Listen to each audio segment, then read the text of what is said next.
Pamer kenakan busana daur ulang, body goals Sophia Latjuba tuai pujian. Sophia Latjuba selalu bisa menarik perhatian banyak orang dengan penampilan seksi yang kerap ia unggah di Instagram. Baru-baru ini, wanita 53 tahun tersebut bergaya bak ABG untuk menunjukkan busana daur ulang yang ia kenakan.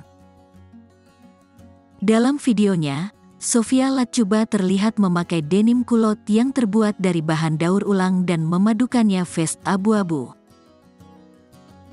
Namun saat itu ia tak mengenakan inner lain, melainkan hanya bra putih yang mengintip.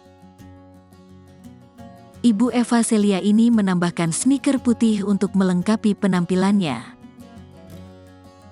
Ia juga menggerai rambut hitam panjangnya yang sedikit berombak dan sempat beberapa kali berpose di depan kamera.